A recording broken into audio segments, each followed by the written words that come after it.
out of line. No. You do have pink Converse on. I do.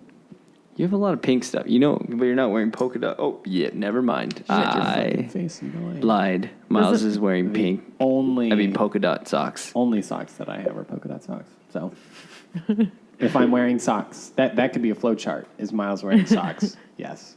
Miles is wearing polka dot socks. Is It's it really a very concise flow chart? We took a picture of your socks for the art direction class. Remember that? That was my project. Oh, We had shit, You wear yeah. the mismatched socks. Yeah, I remember that. That was a time in which I didn't have polka dot socks. No. Well, I actually called for very specific socks. Like, I did not know you at the time, and whoever did, I think it was Ryan Morton. Or Yes. Yeah, so I was like, yeah, whoever. He's like, I know a dude with some funky socks. I was like, all right, cool. I was like, just get him to get the like weirdest, most contrasting socks that he has. And then I got in, and I was all pissed off because he had the wrong kind of briefcase. Like, I pictured it perfectly, and it wasn't that when I got there. I was like, this is bullshit. oh yeah, I remember that. And like my pants were too tight. Yeah, they were. I do worked remember around that, though. Yeah. You Wait. Photoshop that for me? Yeah. Yeah. Your pants aren't tight anymore? These Not as- were these like, were stupid tight. Yeah. And it was like pointing right at his crotch. Yeah, that was. But thank you for giving me a little bit of liquefy tool. Sure. I just have way too much. Open this up a bit. I have way too much like to wear tight pants. I see people that wear tight pants really cool where it's tight and it's like around their ankles, but I can't do that because I have way too much thigh going down. You thick, girl? Yeah, I'm thick in the thighs. I got horse legs, but it doesn't fit me right. What the fuck? Nice. Sorry, I found a stain in my socks. That's not a stain yet. They're actually ripping. Yeah. That's my skin. Sorry, guys. That's racist. Look at all these stains. You said it like you were so excited. Hey, that's racist. Smile. Chink. It's not every day a white guy gets to say that. Right. So Oh, God. basking it. Well, we're back again. Hey. Back at the table, back. And this time we have Chris again. Hi. What's up, buddy? How are you? Chris called us out. He said that we can't do this podcast without him. He's Yeah. like 50% right. Yeah, I can agree with that. Yeah. I didn't say that, listeners. Chris blocked us out for like the rest of the month Yeah. with all of his topics that he has. I don't want to get the wrath of the internet at me. It's all good, man. No, we're stoked to have it back. Yeah, I'm Mckenna. happy to be back. Sick. That man. did not sound totally true. No, I know. I'm just getting prepped. I think we're all Reviewing my notes. I think everyone's kind of tired today too. It appears. No, I think we're all. Yeah, I think you're right. I think we're all suffering from the aftermath of Easter Yeah. I didn't even celebrate Easter. because you were where? I was at Coachella. I was real drunk on Easter. I forgot it was Easter. Why did they choose to do it on Easter? I think they always do it the second weekend of April, and I think Easter is one of those holidays that changes. Yeah, Easter floats. Yeah, What so else floats? It means it's like on a different Sunday all the time. Doesn't They don't flush. like have I don't know who figures it out. If Oh, it's like, isn't it like the last, or sorry, like the second, whatever? No, it's not that simple. Like, it's weird because sometimes it's like early in April, and sometimes it's late in April, and then sometimes it's like I'm a in real late bad March or Catholic. something. Yeah, I don't it's know how 40 it days works. from Fat Tuesday, and I don't know how you figure out Fat Tuesday. I think there's just a guy. Jesus? And he Yes. said, yeah. It's God. Jesus. Yeah, he says. I heard today. he has a big thing to do with Easter. I don't know exactly what it is. But I don't know. Is it bad that I forgot? Oh, Mom. I think he had the first Sorry, Mom. Easter party. Yeah, I think so. He was the one that hid the eggs. Yeah, at the, yeah, he had him in a the cave. Last Supper. Who painted that? They're all looking for it. If you look at them, one of them's got a Right. striped little one. Yeah. I started a petition when I was like a few years ago. I started a petition that my family could start calling Easter the Welcome Back Jesus Party. It did not go over well. How many votes did you get? I got one. Okay. And it's just a high school portrait of the Lord. It's just welcome back, and he has braces, and his hair's more straggly. We're glad you're back. Welcome home. An aerial type. So it just looks like a meme. That's awesome. Chris, you had a party, didn't you? I did, yes. You had a party? I had a party on Saturday, actually. We were initially going to do it on Sunday, but like Sunday parties are stupid. So, Thank you. because you have to work the night, it's like, Yeah, I don't get it. Thank you for understanding that. So we were putting it together, and then one night, it was actually after I dropped all this foam off for you last week when I was leaving, and Thank you, met with sir. some people and who were going, and we said, wouldn't it be cooler to have it Saturday? Like, why are they saying? And then I stopped and I was like, wait, I'm a grown up, and I can do, fuck it, it's Saturday, we're doing it Saturday. And everyone's like, okay, great. This is my fucking house. Right. That's awesome. Yeah, you hit me up and you invited me to it like that Saturday, and I was going to Yuma, and I was kind of bummed because parties at your house are super fun because the food is awesome. Yeah, it was a good time. I made a ham. I like this 15-pound ham. Holy shit, that's impressive. I love ham. I love me some ham. Sounds good. I put brown sugar and ginger snap, like broken up ginger snap inside of it. That sounds good. What did you do, Miles? This weekend, Yeah. How was your Easter? my Easter was good. I pulled out that old Easter Bunny mascot head from 1983. that Might I be the found at a creepiest thing I've thrift ever store. seen in my life. I didn't really I thought it was just going to be funny. For those of you that haven't seen it, I made a video of me in my polka dot boxers. I saw it. Yeah, Yes, I did. but I'm just explaining this to you. Okay. And the listeners. Wearing a vintage Easter Bunny head, mascot head, and I was pooping out eggs in my storage closet. Nice. And our storage closet is just plywood walls. So it's, and the lights don't work, so it's the most terrifying place on the planet. I actually thought it was like a storage container or a truck. It looks the like a back of horror truck. film. That's what it looked like to me. Yeah. Yeah. My favorite Easter story, I think I've told this, I don't know if I've told it here, but I worked in the hospitality industry, and one of the people that I worked with was from Nepal. And we worked at a hotel where it was timeshares, so they would come during holidays, and they came during Easter, and they would hide eggs around the premises. And so he came to me and was like, can you explain what Easter is? And so I explained the whole thing. And then he was like, cool, great, get it. Why are they hiding eggs? It was like, you know what? There's really no explanation. It's just, you got to do it. Do we know when that started? Do we know when, like do we have any, like stone wall carvings of, like, men hiding eggs from bison? I feel like I but- should know this. There's that question. There's how do bunnies have eggs? There's that question. Yeah, the bunnies is kind of like an interesting Bunnies- sideball. Yeah. The whole thing really is a mindfuck. I have read about that in the past, and it's one of those things you start reading, and it's like, one theory is, and I was like, okay, nobody knows, so I'm not going to bother with this Yeah. horseshit. If it Got a starts, little Wikipedia Yeah, I'm quote not going to have from- any answers if I go through all this nonsense, so I'm There's just going no to leave it fan. alone. it starts as one theory, so you know there's no truth. Right. I didn't even notice you still had your Coachella thing on. Yeah, so I slept for 14 hours last night. Nice. I still feel a little bit dead, but Yeah. it was the most fun. I know that there's two groups of people that think Coachella is great and people who think it's the dumbest shit in the world. So I try not to talk about it all that much Right. because people think that it's dumb, but I think it's fun. It was Drake came out during Future, so I got to. Oh, go was the together? Yeah, Drake came out to perform a few songs, so that was a surprise guest. That's pretty cool. Yeah, he was like the biggest star that Yeah. came out on stage. Well, you were mentioning before, like we started, that Kendrick wasn't that like big of a deal, right? It was weird because I was super To excited. the general public. I was super excited for Kendrick, and I don't know why he was the headliner, and I couldn't figure it out. And my sister, who went with me, actually asked me. She was like, "Explain to me how Kendrick is bigger than," because originally Beyonce was going to perform on Saturday night. Yeah. And so Kendrick was following Beyonce, which doesn't make any sense. And then he followed Lady Gaga.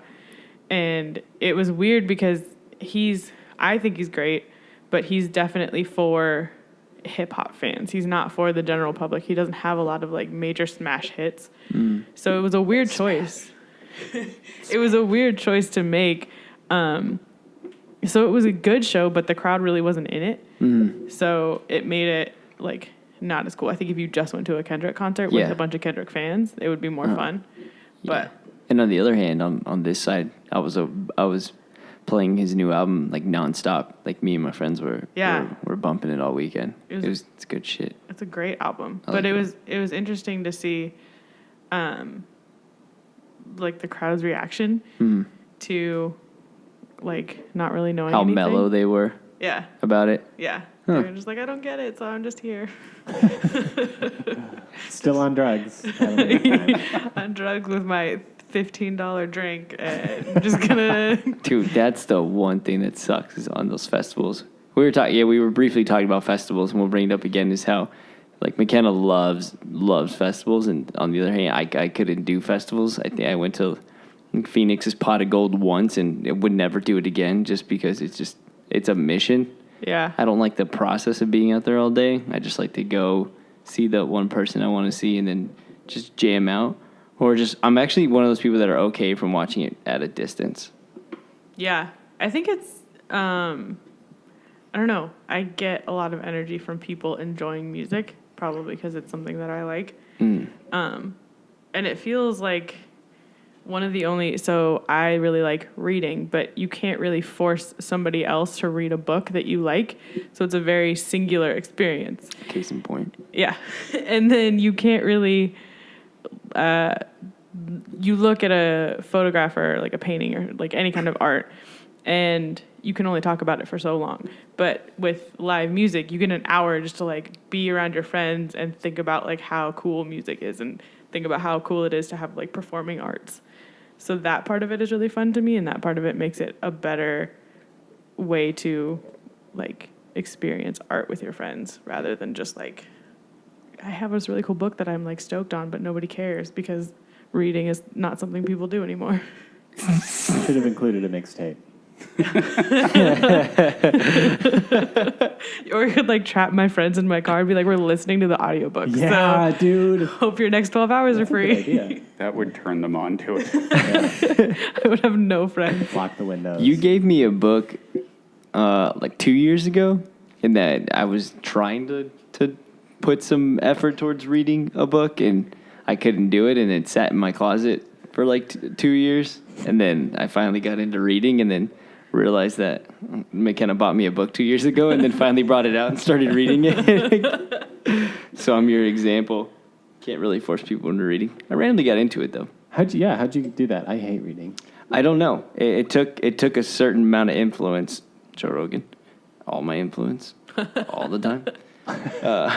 To want to read that book is he raved about it for a really long time, and I just ended up at Barnes & Noble one day and just kind of picked it up and started reading it, and it just sent like all this. I think I texted you, Mckenna, that I started reading it, and it sent like these fireworks of understanding in my brain. Like I couldn't, I've never felt that way where like I read something and was just like, what in the fuck? Everything makes sense now. It was so weird. And then I was doing this dumb weird thing. Okay, we'll talk about reading for a little bit.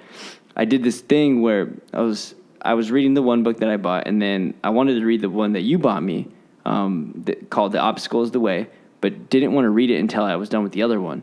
So I limited myself to just reading that one, and I was like, okay, whatever, I'm just going to read it. So I like picked it up and started reading both, and now it's like, it's fun, I guess. Yeah. That sounds like a lot, like having two conversations at once. It's cool, though, because, I don't know, I feel like I'm really late into this game. This reading thing. Yeah, about 20-something years. I'm 24 years old, and I'm barely excited about reading, and I just like the process of it, because I'll like start reading some books. I don't know how you read, but like I like to be able to pick it up, put it down, think about it for a while, pick it back up, and then kind of just, I don't know. They're both in my backpack, so to be honest, if I'm ever, which is hardly ever, like in a place where I have like 10 minutes or something, or if I like go to like Cartel in the coffee shop or something and like wait, I just honestly just pick it up for like a couple minutes. And you just put it down whenever. That's why I like memes, and I think that's the most. that's actually the most reading I've ever done in my life. Memes? Yeah.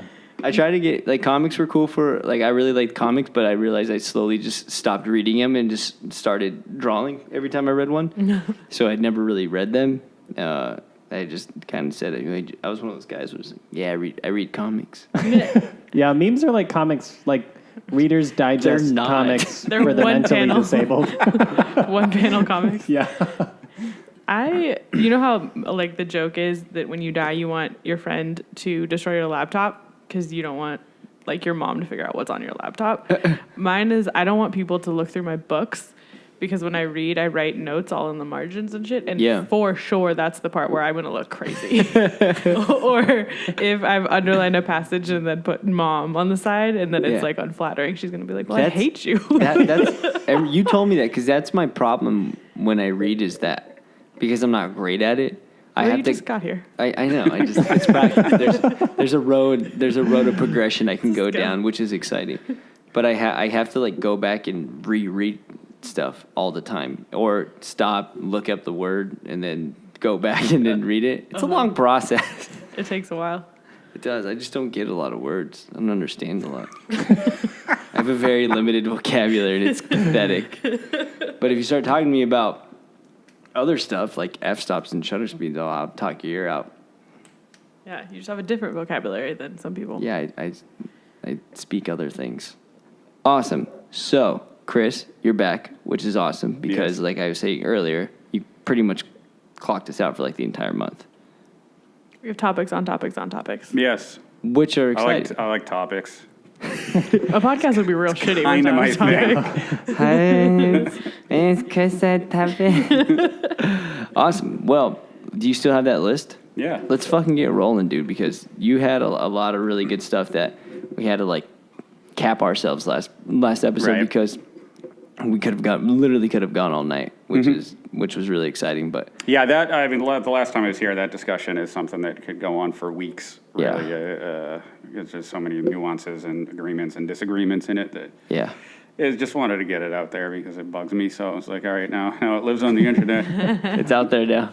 We can always go back to it, but no, I wish I had the piece of paper. And I somewhere, think but- Well, what I wanted to talk about primarily today, really, when it comes down to it, is money.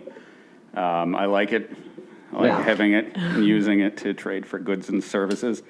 But yeah, I mean, it's like kind of branching off of that. I wanted to start off with like the agency model and how, like, every time I read something, somebody always throws in the dying agency model. yes, So here's the thing: is the three of you have and do work at agencies, or worked at agencies. I never have. So when we talk about the agency model, what are we talking about? yeah, I guess I think that's probably like creative director, art director, designers, junior designers, and you know, like it seems like a big family tree that's very structured, but in reality, hierarchy. we're all children and we have no idea what we're doing. And you're all in the same place. We're on and the same have- playpen. I thought you were going to end that with, we have no idea who our dad is. We're all different colors. It's a Yeah. mystery. Yeah, I would agree. I think it has to do with a certain amount of hierarchy, and the more and more agencies that I encounter, it's split between everybody and like a hierarchy that still has these titles, but that still have these titles and treat everybody like they're adults, which is nice. But I think the dying quote unquote agency model. One part of it is the classic hierarchy, which is like this older person. I don't even know how to explain it. Older CEO that is kind of stuck in their waves of marketing and is finding it hard to really adjust to the way marketing and advertising is going. So I feel like in that influence is a big reason why the quote unquote agency model is dying, because they don't take the time to understand digital, social. I mean, I feel like that's one part of it. I feel like there's a lot of parts, but defining like what the dying agency model is, I feel like it is some sort of hierarchy, which is the biggest issue, because with that comes egos. And a lot of people don't want to admit they have egos, but from my experience in numerous places that I've been, that's always been the issue, like the number one thing, or one of the biggest influences on problems in like a band of creatives. It's egos and some sort of hierarchy. So you think it's the egos or the attitudes that come along with the positions, or, I mean, isn't that necessary though to some extent?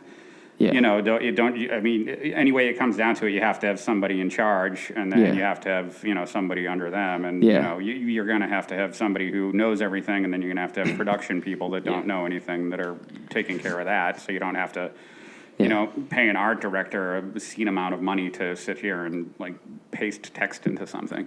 So, it's not, so what is the alternative Yeah. to this? I think one of the things that is maybe unique to this and may have happened with the introduction of TV and commercials is people right now who came up, people in the director position who came up, let's say 20 years ago, didn't have to deal with social media, didn't have to deal with a lot of digital marketing or any of that. And so I think what you just said, where they feel like they know everything, at this point, it's sort of impossible to have known everything. And you have this second wave of talent who grew up with and understand innately almost all of these platforms that a lot of businesses are pouring their resources into. So it's hard, I would assume, to have a 20-year-old understand something better than I do when I have all of this experience. And it feels like, or maybe it could feel like, the things that I have expertise and experience in, like an ad in some editorial, is not necessarily as valuable as it was.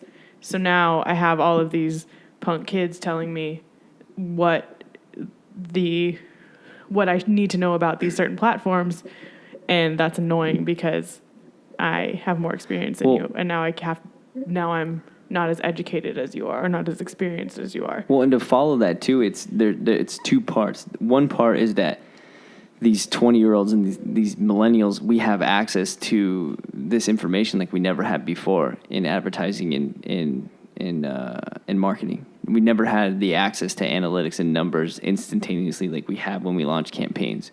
These KPIs, these certain numbers of impressions that we need to hit. We've never had this direct access to results before, which is...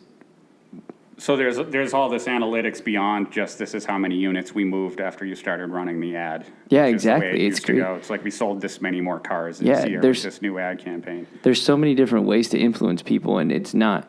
So, I mean, I'm sure there was... This is a question that I have for everybody here. It's like, prior, I mean, obviously, I haven't lived that long. I'm only 24. I wonder if there was a way similar to this before. So now we had traditional marketing, we had TV, we had radio, we had billboards, we had print ads, and then now it's like this whole new digital introduction to social ads. I mean, Facebook, all these digital ads. I mean, still TV, still movies and such, but more digital and social focus. So, I mean, we've always said with like the guests we bring on and such, like there's the people that understand it the most are millennials that are at the forefront that are playing with this technology on a daily basis. Like, I don't think, from my understanding, I don't think there was a difference in like the knowledge, the understanding of the knowledge, or I don't know how to explain it. I don't see the way. It's hard to explain. I just don't understand. I have never seen previously in history like a younger generation understanding this information in the way we do now. Does that make sense? Yeah, and I think something we always talk about, and I'll preface all of my opinions with, I haven't actually read an article about the dying agency model. This is my sort of experience having worked in them before, is that they now, because we can learn all of the skills that are necessary to facilitate some of these ads, I wonder if that affects any brand's need for an agency, where, if you can hire in-house what you need and what you can get from an agency, and if you can't necessarily hire every single role that an agency has, you can hire people who have enough knowledge and enough basic skills to work on that they can create those for you, then why pay the extra 20% for something you can do in-house? And maybe that's why people are migrating away from agencies, because we have so much access to so much information that these skills are becoming less specialized or less exclusive, maybe.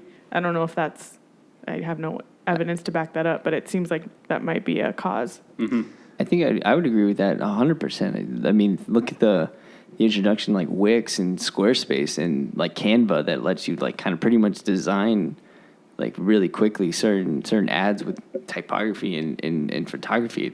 Things are becoming so easy for people that any mom and pop shop can easily, download those things and take the time to understand them and learn them and kind of remove the need for an agency like that. And then obviously, it takes time. That's really the difference. Like agencies take the time to understand those things. They hire specialized people to do that, and together it's even more powerful. But it takes a certain company or a certain person to realize that they don't have the time or resources to really do that, so they'd rather have somebody else do it, or they take the time to figure it out themselves, or have cousin whatever figure it out too. So I think there's that option that we've talked about before, is now people have those options to really take, like you were saying, take all that into their own hands and eliminate the need for like outsourced help unless need be, and occasionally. Right. I don't think it's going to go away entirely. I think it might be diminished to some extent, and maybe that's what we're seeing now.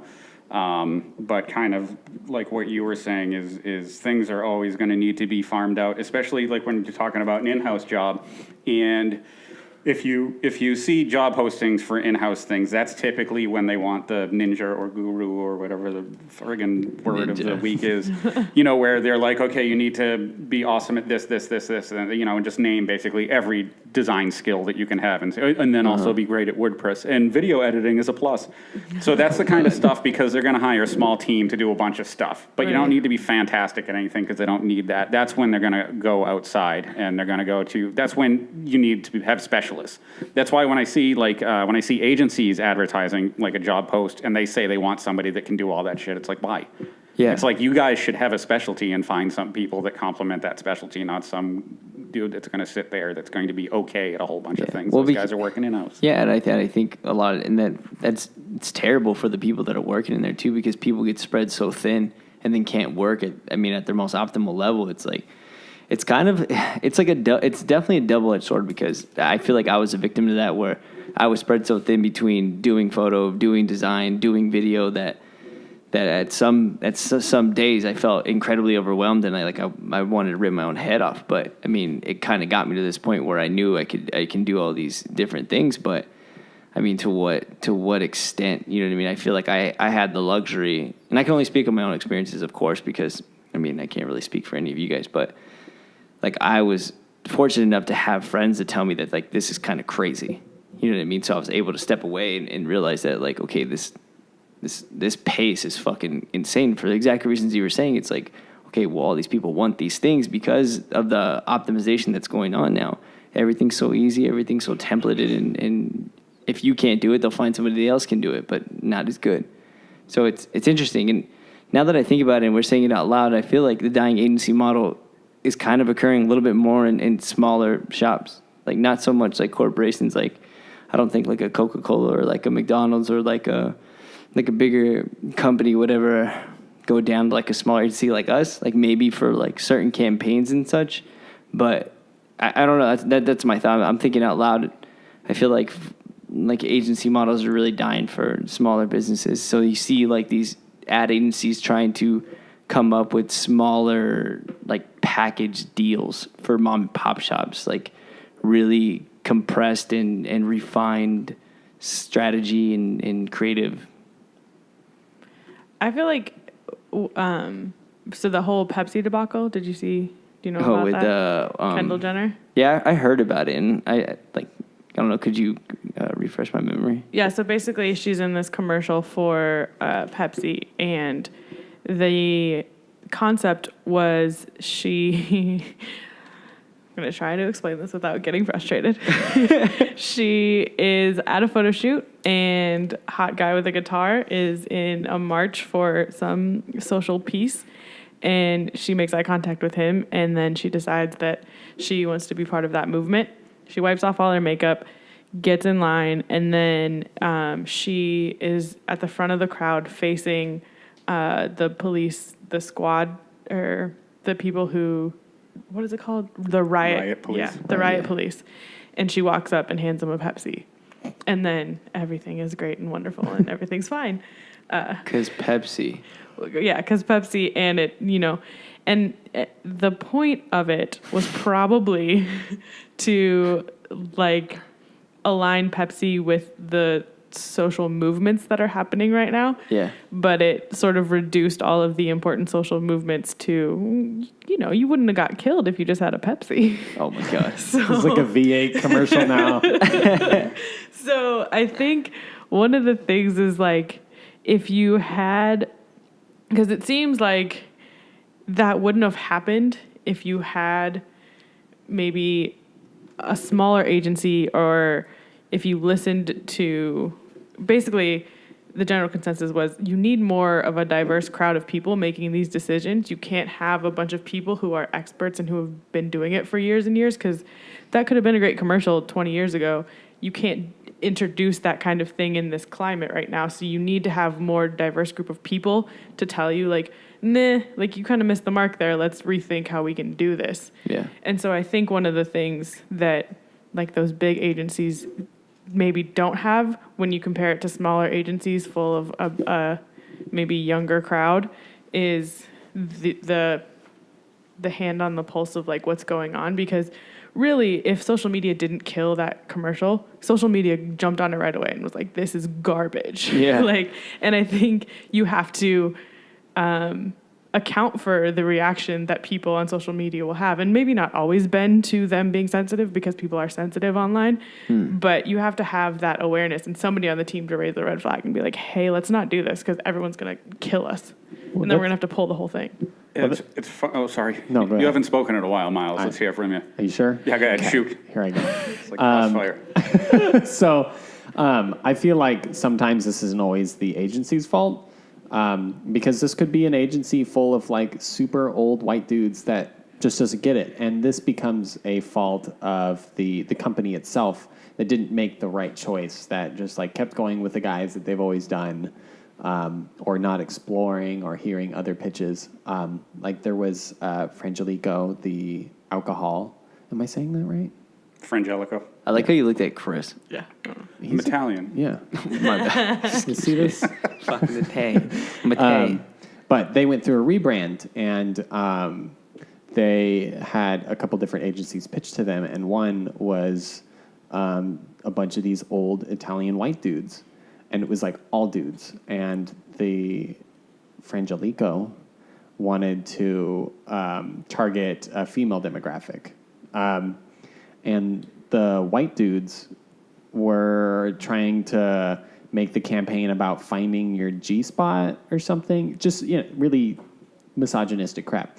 And, of course, they lost it. And it was like the campaign that they were developing was just, like, awful and, like, really offensive. And so they clearly didn't go with that agency. But, if they had just went right to that agency, which was like a well-known New York agency, then that would have been bad, and people would have been pissed off at Frangelico. Right. But, and that is another thing, because I'm sure 40 people at Pepsi approved that ad, and nobody thought, let's rethink this.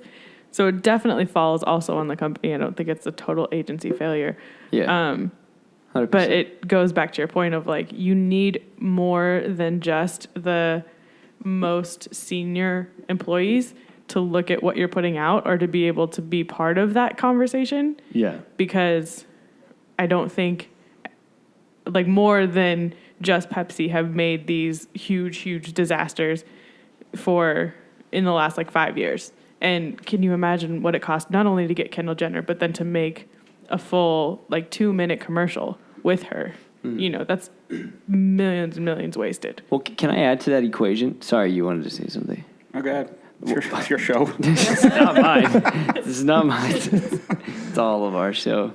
Well, as you guys were talking, like all I could think about too was previously like my frustrations as well is like in an agency model is that there's just too many cooks in the kitchen at some periods, like especially in a lot. There's just too many people involved in the process at all times. I mean,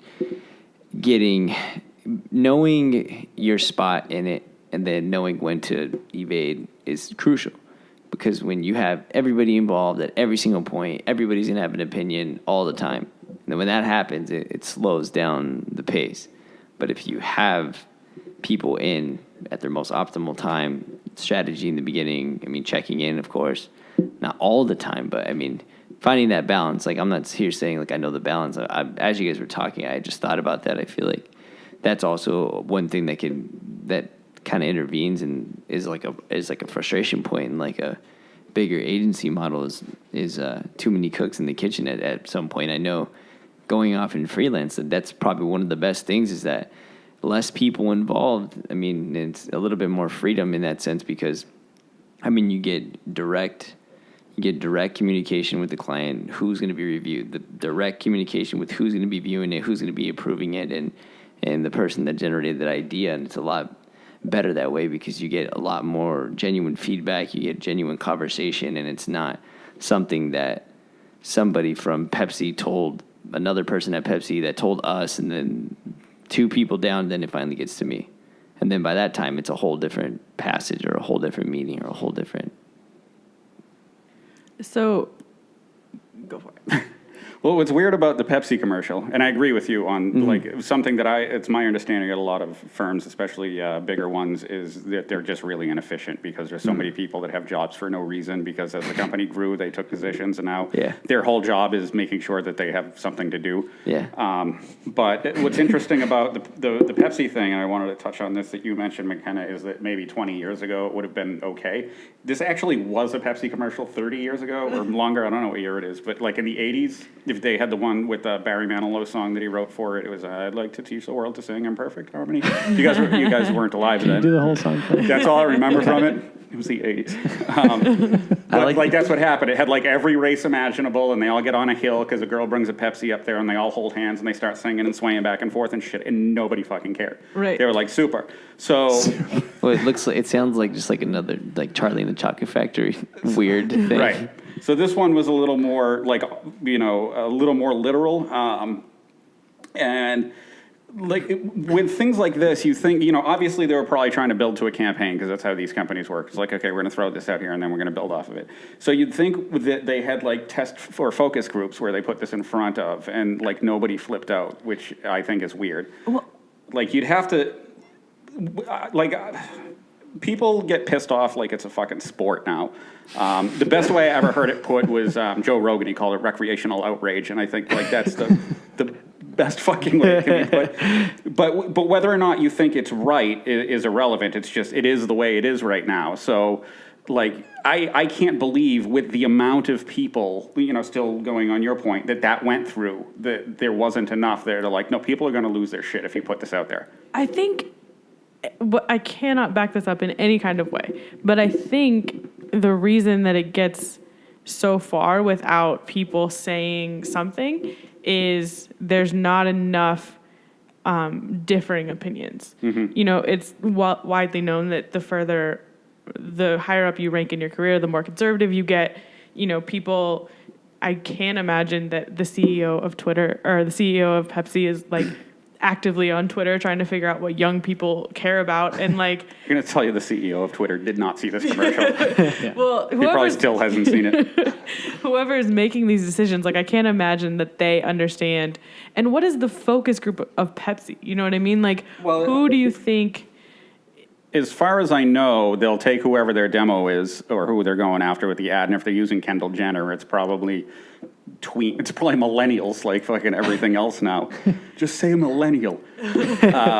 So, I mean, it's probably, late teens, early 20s. Like because a lot of younger people are typically trying to be healthier now. They're not drinking as much soda. That's probably who they're going after. And they're, and they're saying, well, young people are they've got their pulse on social issues. So let's involve some social issues. And that's the stodgy old school fucking Mad Men guys sitting around a mahogany table talking about this, eating Thai food late into the night. And that's that's how that discussion is. Right. And then next up, they'll say, okay, let's take a group of these people. They used to, back in the day, they'd just go grab them at a mall and be like, hey, do you want to sit in, watch this thing? And they would sit and they'd say, what is your reaction? How does it make you feel? What did you like? What didn't you like? So I would assume it's their demographic, which is the same people that are losing their shit on Twitter. So it's like, how did this happen is like the question. Yeah. Unless that's not a thing anymore, where they're like, we don't do focus groups anymore. Yeah. I don't know.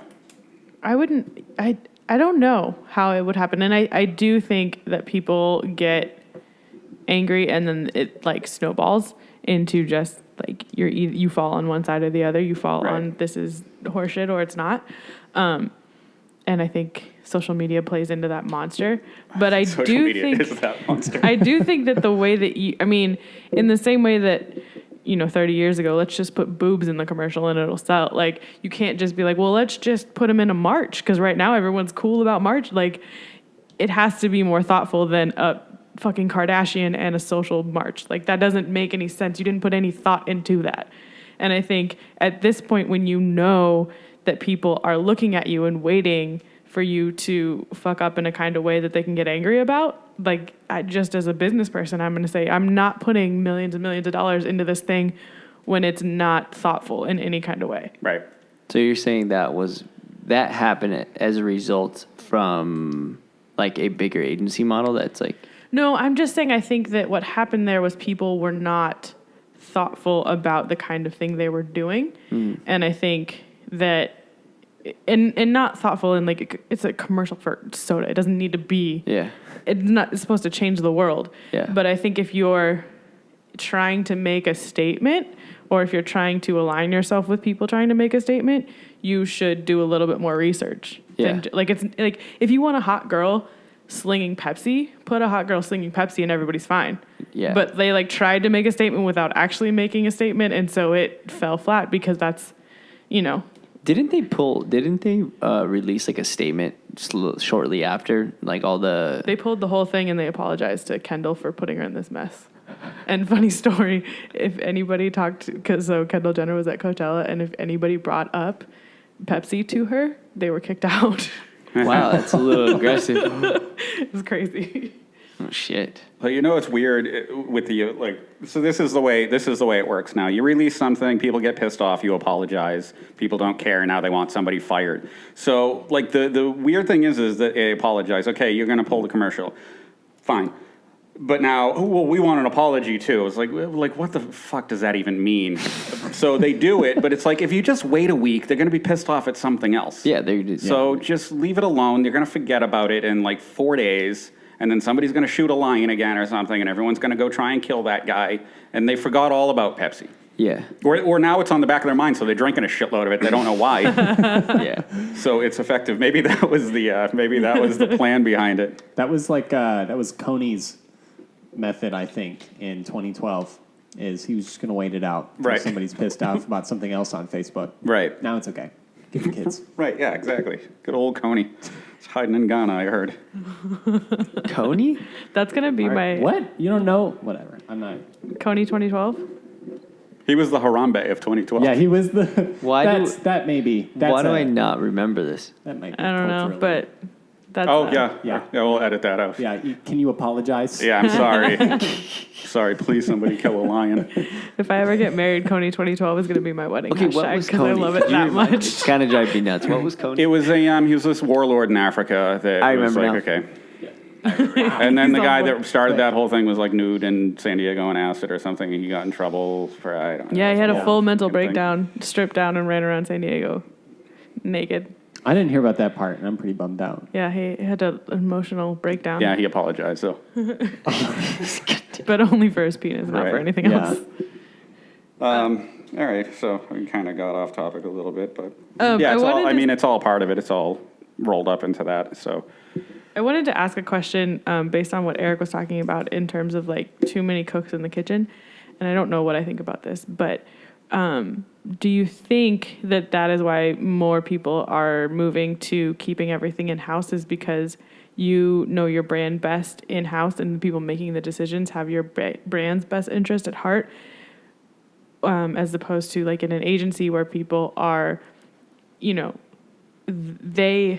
on an agency side, that team brainstorms a million different ideas and then they pitch what they think are the best 3. And then that's all you can choose from. Whereas if it's in-house, you can see the whole spectrum of ideas. And maybe you lost out on something that would have worked because your agency didn't pitch that to you because it didn't get past their team. So do you think that maybe the idea of too many cooks in the kitchen is the reason why people call the agency model dying and why everyone's bringing it in-house.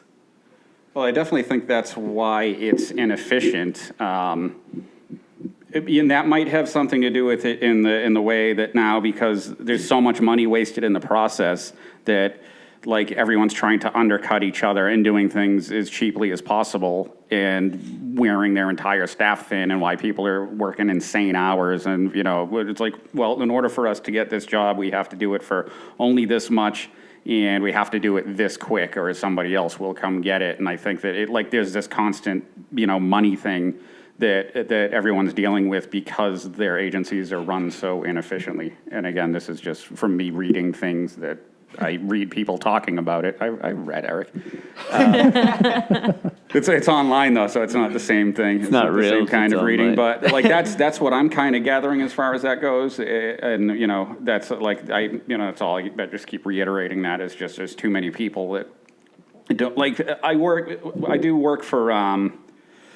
I think I have an NDA and I'm not allowed to say. Well, they're one of the biggest processor manufacturing companies in the greater Phoenix area. Greater Phoenix.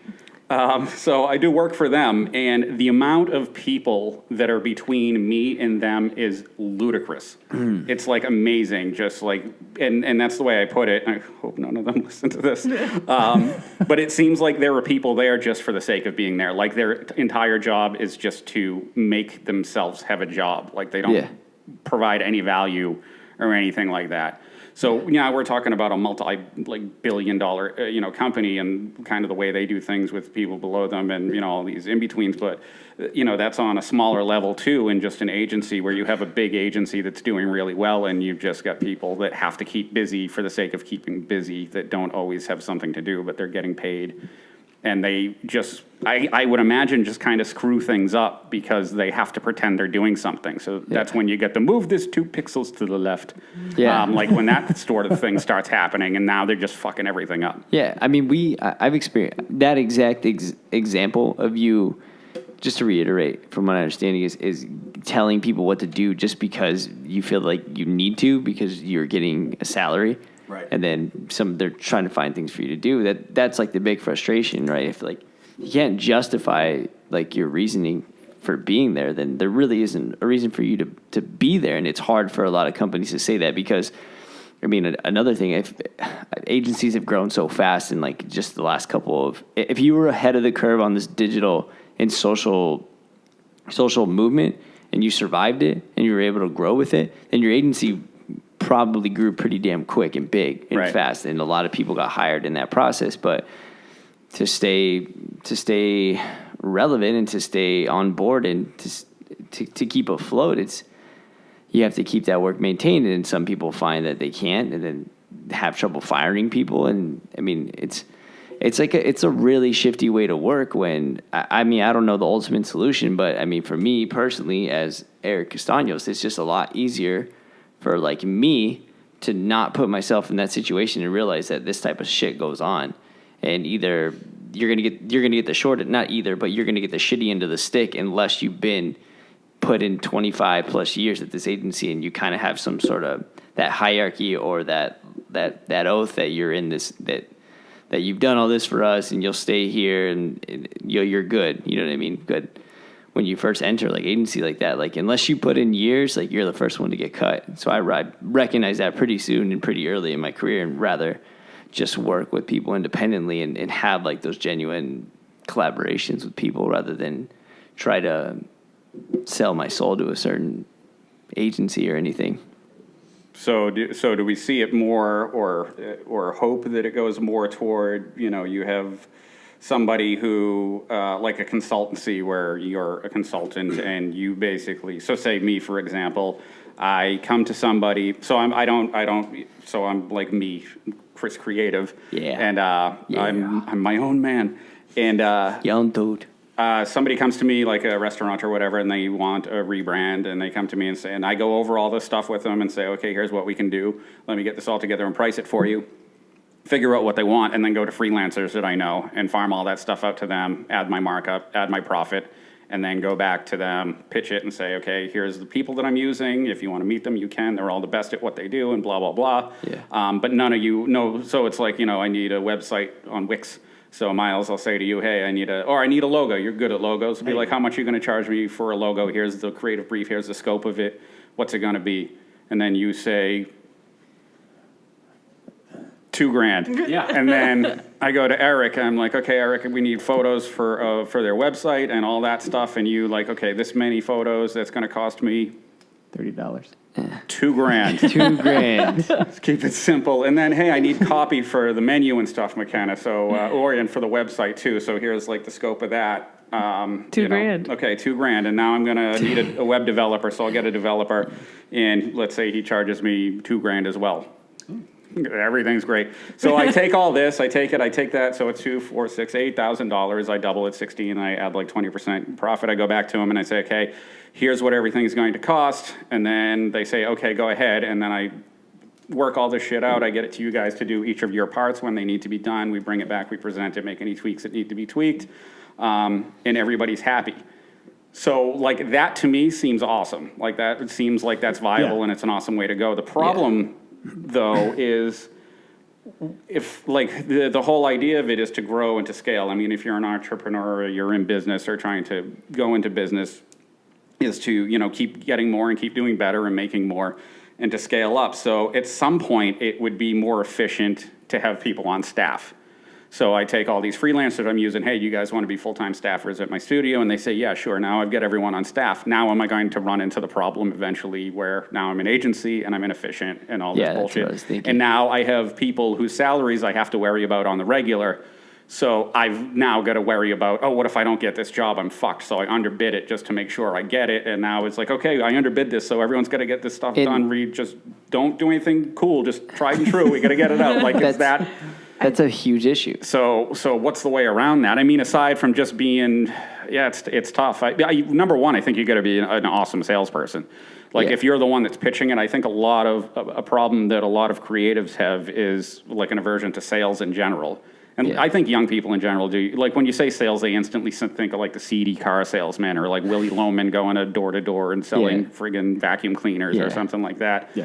And I think that people have to get out of that mindset because that's like just an old-fashioned way of thinking. That's not what it is. I mean, selling is basically influence or just influencing people. And not looking at it as but wait, there's more, like that type of thing. I mean, I think if people started looking at sales more as like you're influencing people, then you'd have an easier time going to people and selling them on a concept or telling them why it's worth going for your company and why it's worth them waiting this long for the stuff to take place and why it should cost this and all that. And I think if you're able to do that, then you don't have to go in and just say we're the cheapest or we're the fastest, and that's why you should go with us, because that's like what people are doing now is just selling the fact that they're the cheapest or the fastest, which no company should use those as why they're choosing a company. I think really, a lot of people are getting I think a lot of people are getting better at recognizing that that's bad, but they don't like registering it. People are getting better at it, but like I agree with you. I don't think people are getting good at walking that walk. As far as creatives, like speaking that way and realizing how to show people value and selling value rather than, like you were saying, like this starry sticker price on the car and how it's a... Well, I think that one of the things you brought up, which is interesting for me, is like that if you get into that idea where, well, now am I just an agency because I have all of these people on staff? And I think the difference is scaling versus growth. So I think you could create an agency that makes you more money every year, which is, the goal of every business, by just getting better at the things that you do. And so then you can trade in like this one client for this bigger client and keep it. You don't have to start out as, let's say, like a media buying company and then decide, well, let's just also add a creative department because that'll make us an extra bit of money, even though that's not necessarily what you started to be great at. That wasn't what got you to where you were. Where if you just grew your skill set and grew your employees to be the best in what you already were the best at, rather than let's just keep adding on different packages that we can be mediocre at or at least get by on. So we look smarter. Right. I think that that's one of the things is kind of if, like you're talking about people staying in their lane, also your business staying in your lane, pick the thing that you're good at, stay there and just get better at that rather than keeping, by scaling your business in terms of like things that you offer. Right. Rather than just, here's the quality that I offer. Right. Yeah, you definitely have to specialize. I think that goes without saying. I don't think that, I mean, you can, like, for example, if I'm doing, business identity, branding, marketing, and things like that, so obviously I'm looking at logo design and marketing and identity, because I said those things. But like you can kind of put those all in the same lane, and then there are offshoots of that. Like, let's say I'm doing an identity for a fast food place. At some point, they're probably going to come and be like, can you design the package for us too? I wouldn't look at that as saying, hey, we're a branding and package design company. We're still just a branding company, and we're doing the package design for you as well. But if you start saying, we're branding and web design, even though web design's part of it, because everyone's going to need a website, but we're not saying, come to us, we just do websites. Yeah. Like, somebody needs a website, come to us, because that's something that we do. It's like, okay, you came to us for business identity. Yeah. What else are you going to need as part of this? And then any of that stuff can come into play. So I'm like, for myself, I'm trying to put something similar like that together because I want to specialize in that, and I'm working toward it. And it was kind of taking and looking at the skills and what skills I should now focus on and which ones I should completely toss out. And that goes for things that even might have to do with it, but that I'm going to outsource anyway. Because if somebody comes to me and wants the identity, I'll come up with the overall idea, maybe collaborate with somebody else. But I'm not going to design the website. I'm just going to farm that out. I'm not going to take any photos. I don't need to know any of that stuff. Yeah. I mean, I need to understand it, but I don't need to know how to do it because I'm paying somebody for it. And it comes... who's way better than me at it, and that's what's important too. Yeah. Yeah, I don't think that people do that enough. It doesn't seem like, for example, I have placed and run social ads before, but that doesn't mean that I'm as great as, like, say, an Alethea. So, I think people try to justify their prices by saying, well, I did this thing once, so I can sell it as part of the package, where it's like, well, you're not that great at it. You should just add to your price through the things that you're great at, and you shouldn't try to be a jack of all trades. Even if you do understand that, it's better to have somebody ask you and say, yes, I can, than to lead with this foot, because then you're ultimately, I think, selling yourself short and not getting the price that you deserve, because you're spreading the money that you're charging for all of these different skills when really you could just get that all for the one thing you're actually good at. Why do you think we've gotten to workers but more, it's more towards, the question is more towards like CEOs now and people that own these businesses. Like, why do you think this attitude is like this? Why do you think people are working this way and the attitudes of, like, I don't know how to explain it. It seems that the attitude of CEOs and higher up in the food chain in these agencies are all about, like, comfortability, right? And staying in, like, a certain spot to make sure, I mean, it's kind of obvious. It's to make sure you can pay for your things, right?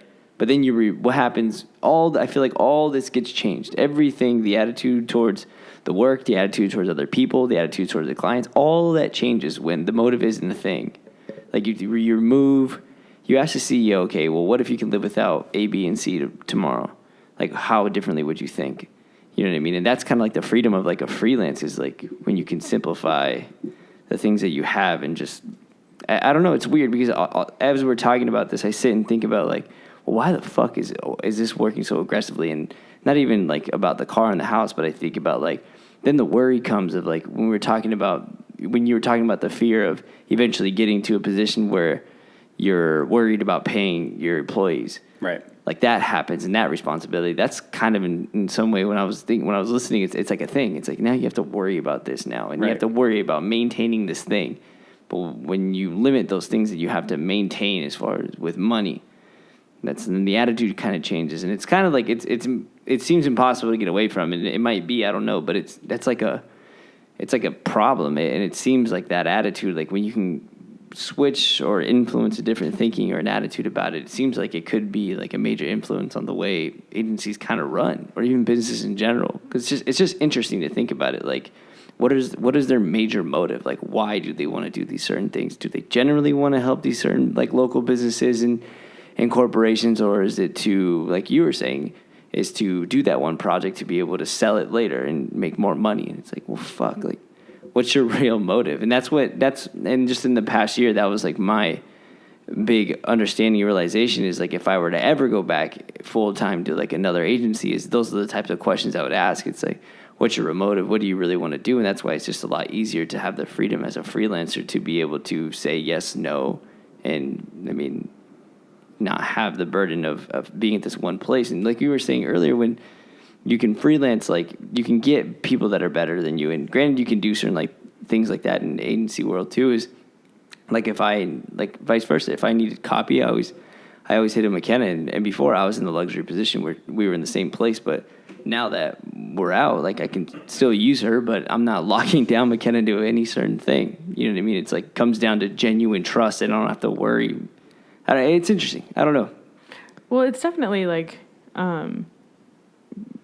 even working together, there's not an office. There's not all of these like, they call them overhead costs, where if you're just a collective group of creative people who work well together and can pitch yourself as a team to certain companies or whatever, you don't have all of the extra cost of like insurance and taxes and a building and a place for people to go. So it does take a lot less money, and so you don't have to take anything you don't want to. So that is a real fear and a real thing to consider when you're picking up clients. But I do think there's something to be said for being choosy anyway, because you do run the risk of unhappy employees if you're running them to the ground, or just mediocre work because you have too many opinions. Like there's so many other things that go into it, where it is an interesting thing to think about is if in the future it will just turn into you find your group of people that you work really well with, and then you work as individuals and as a collective. And then maybe people sort of move away from the agency model that way because it's just more convenient to be a freelancer who also has a network of people that they trust and constantly work with. And I understand that, I mean, to a certain degree, like I will never know what that feels like. I mean, not yet, at least to what it's like to be that person that's the CEO of a certain amount of people and that are in charge of all these people. You know what I mean? And that, like, I'm sure the stress, the anxiety, the responsibility of that is tremendous. And especially when you're trying to be genuine, when you're trying to do what got you to the dance still and be specialized, but you also have to worry about the happiness of your people. Like it's a lot to worry about, but like never losing sight of that is what's really important. But I mean, it's difficult. I bet.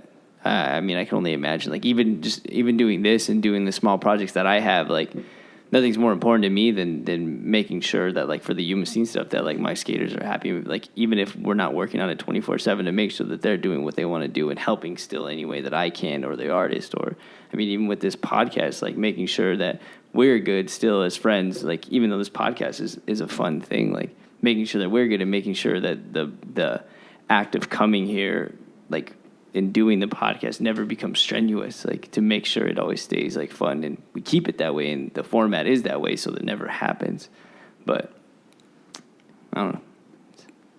Sure. Yeah. Yeah, all that, you rock. Yeah. No, you said a mouthful. Yeah, you went over a lot there. So I was trying to touch on one thing, and I was like, all right, you moved again. All right, now he's on something else now. No, but yeah. I mean, you kind of 2-minute rant. You kind of summed it up, but rolled a lot of stuff into it, and on like where you were going toward the end there. I think is a good way to think about it, and maybe if you want to start a business or want to be an entrepreneur, is like, I'm not contradicting myself. It's going to sound like it, but I was saying, like, you should have a lane and stay at the lane, but you should also explore other forms of income. So, for example, you're a creative. So let's say for me, for example, if I were to start a podcast called Inline and I'm like talking about creative stuff, that's not detracting from my business, but that could be something, because it's part of it. And I have like employees on or basically the same thing you guys are doing. Let's say I was to do it. I'm not. not. But that could be another revenue source. Now, if we can monetize that, if it starts doing well and get sponsorship, okay, so now I have that. There's money constantly coming in for that. If I'm doing, my business is successful and I start putting together, like packages, like for people to learn, hey, this is how I did it. Because you see stuff like that, loads of people do that, where they'll have these the courses, like video courses that you can subscribe to, where they'll help you, overcome things, or business coaching or things like that. If you're good at speaking, you go to like TED Talks, you get paid for that. So these are all other forms of revenue that you can use on top of, or that are based out of your business, but you're not really going outside of your business. There are sort of offshoots of it. It's not like, I offer web design in addition to all this. It's just like, okay, I'm going to go speak at this thing because somebody's paying me a ton of money to do it, because they like my ideas on these things, which they heard on my podcast that I'm also making money from. So I think like that, and just thinking of creative ways, because we're creative problem solvers, right? Yeah. Thinking of creative, That's wholesome. thinking of creative ways to get income and get revenue, I think is really a way to go as well. And I think that helps to keep the business light in a way. You know what I mean? Like, we have other shit going on. It's like you're not sitting at a desk all day in front of a computer fucking plugging away on something. It's like you get up and we're going to do the podcast right now. You want to sit on this? You haven't been in on it in a while. Or we're going to, I'm recording for my training course right now. I'm going to grab my logo guy so we can talk about logos. And I think, having those things going on,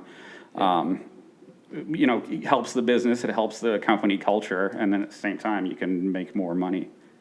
That's one of the things that I tell as many people as ask me if you're just starting your career or whatever, is diversifying your income and making sure that you always have not even like a plan B, but just a different way to make your money, so that one, you don't fall on your ass if you for any reason lose your job, but also it makes you less like tied to something. It makes it easier.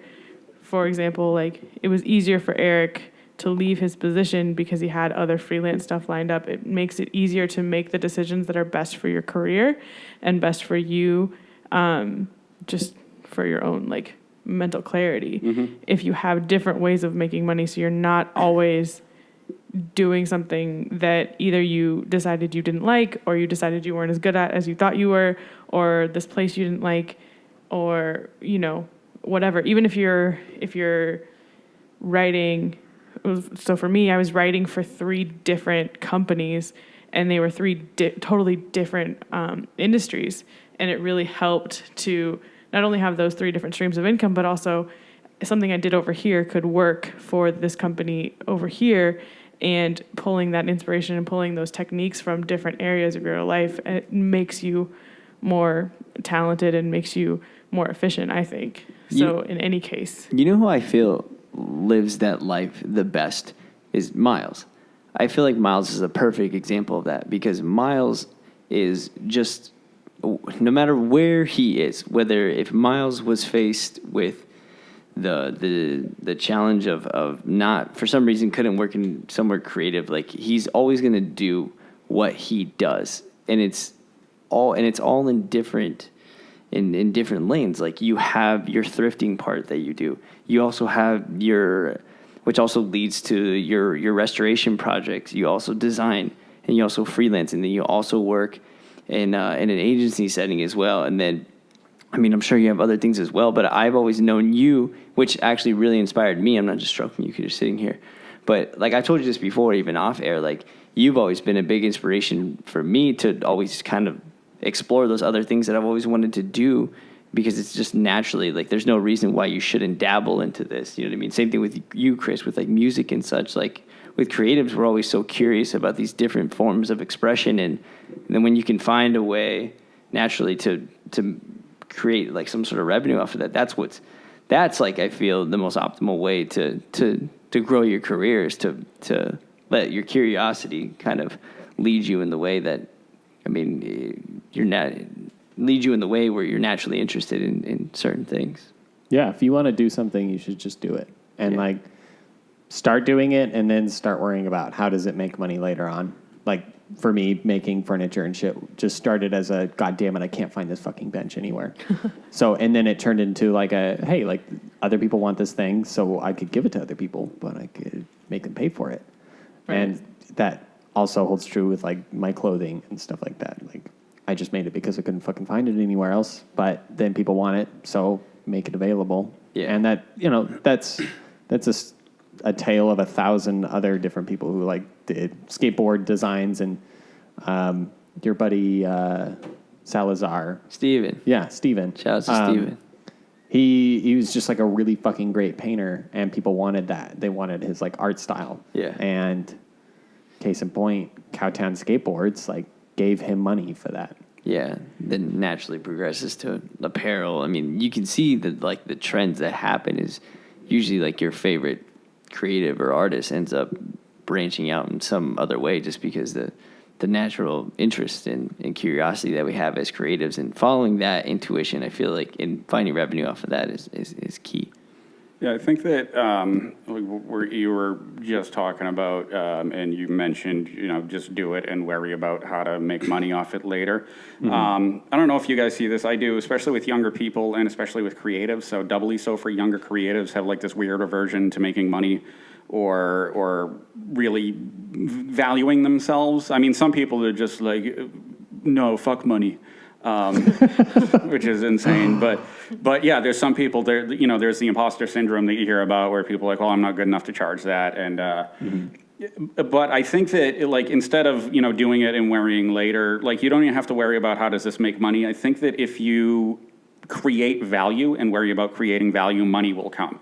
And I think that's where a lot of people go wrong, because they'll start thinking like, okay, how am I going to make money off of this? Mm-hmm. Instead of just how can I make this valuable to people? And it's a different way of thinking that'll help you solve a problem that somebody in turn is going to pay for. Yeah. And I think that's a much better way to look at it. And I think people have an aversion to money or struggle making money with what they do because they're looking at just like, how can I get somebody to pay for this, as opposed to how can I make this valuable enough for somebody to pay. And I feel like that's the responsibility that new creatives should have going into the industry is asking that of even agencies that we've talked about on here plenty of times, is asking those questions as far as like the attitudes towards their work. It's like, do you work that way where your main motivation is like, how do I turn this into money? How do I turn this into dollar signs? Which, I mean, in my experience, like a majority of them are that way. Right. I mean, not all of them. I mean, not all of them at all.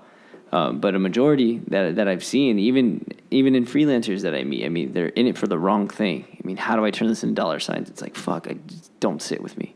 Like, we don't have a lot to talk about at all. If you sit and think about it and spend the time, like if you're doing an identity for a startup or something, and like instead of you saying that I got to make sure they pay me this much, you're like, I'm going to give them the best value they can possibly get. That's going to help their company, increase profits by this much. Like if you start looking at it like that and thinking of it like a business, then it's worth something. Just as opposed to I'm to charge $20,000 because I want $20,000 and we'll see what happens. Yeah. Because now you're looking at it from the standpoint of a business person, and you can talk to them in those ways. It's like, look, I'm going to do this. It's going to cost you this much, and I know that's a lot, but it's going to cost this much because this is what we're doing. This is how we're going to handle it, and this is going to turn around and increase your profits by this much if you follow all these things that we're putting together, and blah, blah, blah, and blah. And then they can look at it and say, you can say, okay, if your company's worth $10 million, if your profits go up 5%, we'll say 10% because that's easier math, and that's $1 million. $2,000.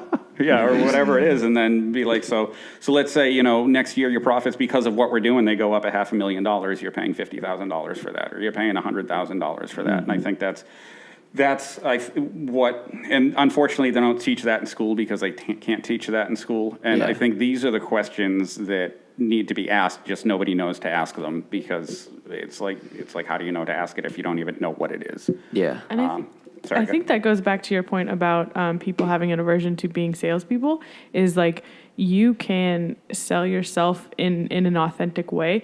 Like there have been recently, I've noticed a lot of people who have hired me because they just trust like who I am as a person. Mm-hmm. And I think that a lot of people are do have an aversion to being like, I don't want to be all sleazy and I don't want to ask for this price when I don't have a reason for it. But if you know that, like, even working with you is a pleasure. Like, if you're just not a shitty person, if you're just like an honest person Right. and somebody who can offer, like, I'm going to offer this package.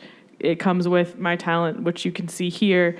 And also I'm going to do it on time and I'm not going to be a shitty person. Then that does add value that people are willing to pay for. Right. And those are things that that you can work on, and you don't have to think of it as like, oh, I'm getting to be a better salesperson. It's like, no, I'm just offering like this extra, like, this is the worst phrase, but this X factor of like, here is an honest person to work with, and I'd rather pay a little bit more Right. to work with this person who I trust than to get the lowest price for somebody who, like, I'm just going to hope is not going to be a headache to work with. And that's always been like a reoccurring thing when especially when you and I used to interview people. Well, the first thing was like, half of it is, yes, they are a pleasure to work with, and the other half is, I mean, that's why people do like the culture interviews, right? It's like if you can't even be around them, but a lot of people kind of just hire purely off of like just working, you like their attitude. That's why a lot of people go. That's why I feel like interviews are pretty damn easy in retrospect, is if you can go in there and say the right things and then you get in, but then you realize once you get in that, I mean, as a hiree, like if we're hiring a certain person, it's like, fuck, they goofed. Like they tricked us. But I think that's why that you do the first project, and then they realize that working with this person is great because of the talent, but also because of the rest of the stuff that comes with it. And then you get to charge more the next time, and then they're more comfortable paying for more the next time because you've proven your worth without being salesy. You've just done you. Right. Yeah, touching on that, what you're looking for is customer service is hugely important. We don't think of it in what we do. You know, when you say it, like you think, you know, when you say customer service, you think of McDonald's. Yeah. But no, I mean, you're a business. The second, and I was talking to Eric about this last week, and like kind of a different way of looking at yourself is if you're doing your own or not doing your own stuff, but if you're working by yourself for an agency comes and they're like, hey, I hear you do awesome logos, we need you to do a logo, then you're freelancing. But if a company comes to you and says, hey, I have a restaurant, we need a new logo, now you're an agency or a studio or whatever. It's just you, but you're a company. You're not freelancing anymore. And that's why you have to start thinking of it. You have to start thinking of things like customer service. And I have a nice story from one of my first jobs like that out of school.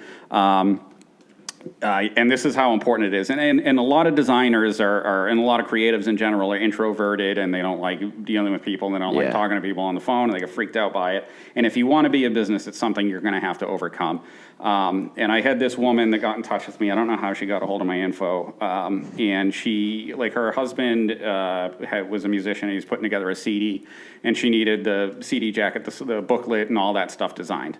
So she came to me, she's like, this is kind of what we're looking for. How much is it going to cost? I gave her a price. It wasn't much. I mean, it wasn't going to take long. I think it was like $500 or something. So she's like, yeah, I'm a little hesitant. She goes, we had a designer we were working for, and it was a pain. And so this was like I was her second experience with a designer. So knowing, what's that?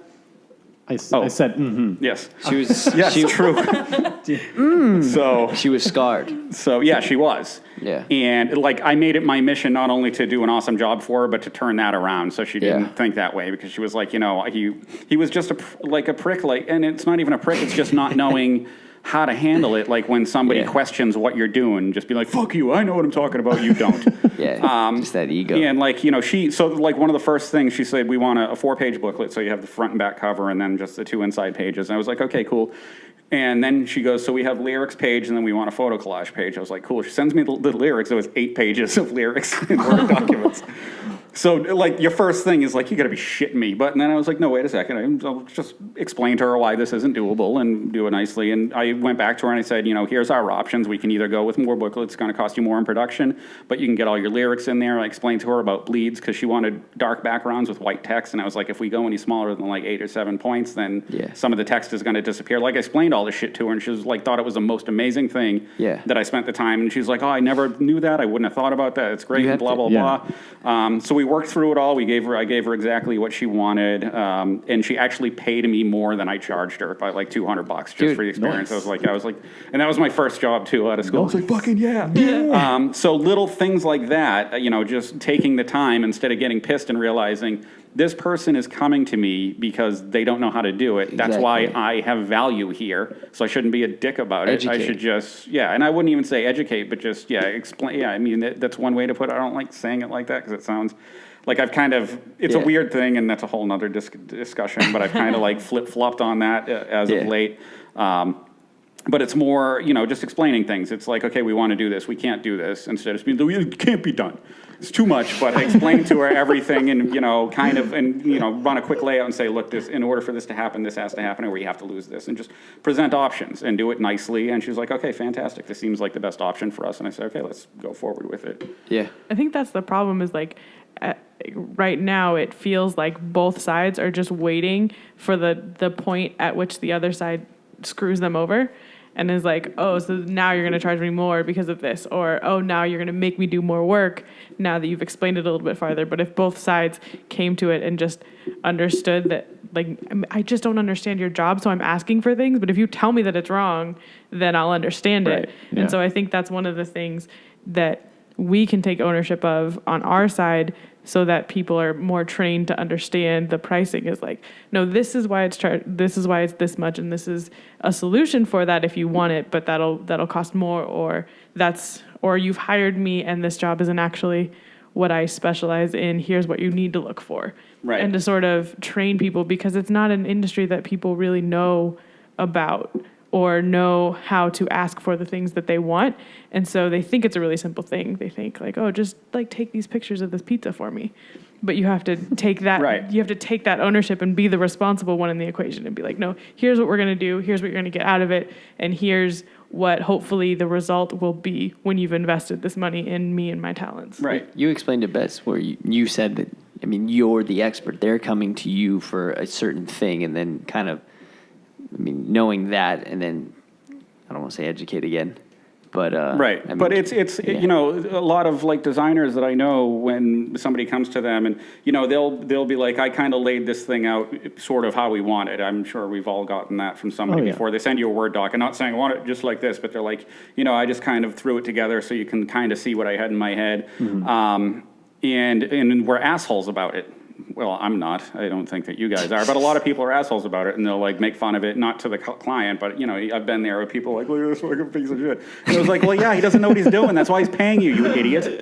And it's like the equivalent of me going to like a mechanic because my car's broken and saying my car's broken, I don't know what's wrong with it, and the mechanic being like, you're so stupid. Yeah. it was- Get out of my face, not know what's wrong with your car. I made an engine out of Legos to show you what I want it to Oh, do. fix it, dum-dum. See how this little car rolls? Mine doesn't do that. Give me But that. yeah, just we have to start looking at our clients just like that. They're clients that have a problem that needs to be solved, and they're coming to us to solve it, and that's all there is to it. And we solve it, and that's why we exist, and that's our job. And just be cool about it, and understand that they don't know what they're talking about most of the time, and you have to guide them. That's part of your job. If you can't do that, you shouldn't be doing it. And I'm not saying you shouldn't be a designer, but you shouldn't be taking on clients as a business if you can't guide people to where if you want to do that, that's a skill you have to work on before you jump into that, because you're going to sour them from it. And that's why you have shitty clients. It's because they ran into a shitty designer at some point. They're hurt. So if you're pissing and moaning about your freelance client, It's been a bad breakup. They're worried Yeah. about it. that's fine. I want a client to come to me that I've been hurt before. It's just like this. I wrap them in a therapy- blanket. Those jackets that say police on them. God damn it. All right. Well, that was a good one. I think we could. It was a And- good one. We covered a lot of stuff. I think we'd end strong on there. I think that was super important. So I feel like if you're pissy and moany about your freelance clients, it's probably best to just reevaluate your whole attitude towards your clients and the way you're treating your work. And Right. Yeah, I mean, what it comes down to is be professional, be helpful, do your job, and don't be afraid to make money bam. for all of you out there. All right. That's it. Chris sermon for the month. All right, guys. We'll see you next week. Thank you, guys. Peace.